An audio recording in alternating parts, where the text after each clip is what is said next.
পাঁচটি কারণে স্ত্রীর প্রতি স্বামীর মহব্বত কমে যায়, আকর্ষণ কমে যায়। ওই স্ত্রীর প্রতি স্বামীর কোনো মহব্বত থাকে না, ভালোবাসা থাকে না, এবং তার সংসারটা জাহান্নাম মনে হবে, এবং এই পরিণতিটা আস্তে আস্তে ভয়ানক রূপ ধারণ করে বা ডিভোর্স পর্যন্ত চলে যায়।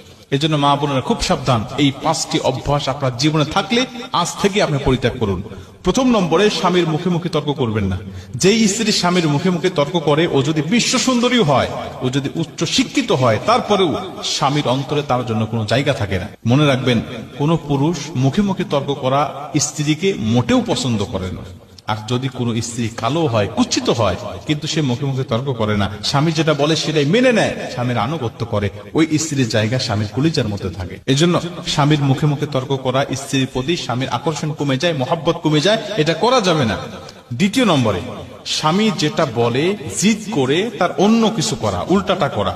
স্বামী বলেছে ডানে যেতে হবে, আপনি বলছেন না আমাকে বামে যেতে হবে। স্বামী বলছে বামে যেতে হবে, আপনি ডানে চলে গিয়েছেন। স্বামী একটা যুক্তি দিচ্ছে, আপনি তার যুক্তিটা অ্যাভয়েড করে নিজে আরেকটা যুক্তি দাঁড় করাচ্ছেন। এইরকম ভাবে বিভিন্ন স্ত্রী যারা আছেন, তাদের প্রতি স্বামীর মহব্বত আস্তে আস্তে কমতে থাকে, এটা করা যাবে না। 3 নম্বরে, স্বামীর পছন্দের মূল্যায়ন না করা। স্বামী যদি কোনো বিষয় পছন্দ করে, আপনি তার বিষয়ে কোনো মূল্যায়ন করলেন না। আপনার জন্য একটা পোশাক নিয়ে আসছে, সে পছন্দ করে, আপনি বলছেন ধুর ও কি পোশাক নিয়ে আসছো, এটা কি কোনো মানুষ পরে? আপনি এমন কোন স্ত্রী আছে যারা স্বামীর বিষয়ে পছন্দ করা বিষয়গুলো, একটা পোশাক নিয়ে আসছে, ও আরো ফেরত দিতে বাধ্য করেছে, না এটা ফেরত দাও, অন্য একটা বিষয় নিয়ে আসো, ওই কালার আমার পছন্দ, ওই কালারটা নিয়ে আসো। স্বামী জীবনে আর কোনোদিন তার জন্য পছন্দ করে কোনো পোশাক নিয়ে আসবে না, এবং তার প্রতি মহব্বত আস্তে আস্তে কমতে থাকবে। 4 নম্বরে, স্বামীর পরিশ্রমকে মূল্যায়ন করা বা স্বামীর কর্মক্ষেত্রকে মূল্যায়ন না করা। স্বামী যে পরিশ্রমটা করছে, এই পরিশ্রমকে আপনি কোনো মূল্যায়ন করছেন না। স্বামী যে কর্মক্ষেত্রে কর্ম করছে, বা আপনার যে ইনকাম সোর্স, হালাল রুজির যে মাধ্যমটা রয়েছে, এই মাধ্যমকে আপনি মোটেও মূল্যায়ন করছেন না। সারাদিন অফিস আদালতে কাজকর্ম করে স্বামী বেচারা এসেছে, আপনি বলছেন তুমি কি করো সারাদিন? আমি সারাদিন আমার সংসারের মধ্যে কত কাজ করি, ছেলে মেয়েকে সামলাই, খাবার দাবার রান্না করি, কাপড় চোপড় ধুই, বিভিন্ন কাজকর্ম করে আমি তো একদম টায়ার্ড।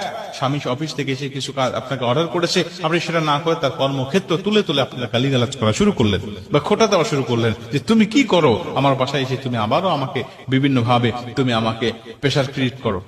এভাবে আপনারা স্বামী কর্মক্ষেত্রকে কখনো অমূল্যায়ন করবেন না, মূল্যায়ন করা শেখেন। যদি অমূল্যায়ন করেন, তখন তার আস্তে আস্তে মনটা নষ্ট হয়ে যাবে, এক পর্যায়ে আপনার প্রতি তার মহব্বত আর ভালোবাসা থাকবে না। এবং 5 নম্বরে, স্বামীর মতামতের বাহিরে কোনো কাজকর্ম করা।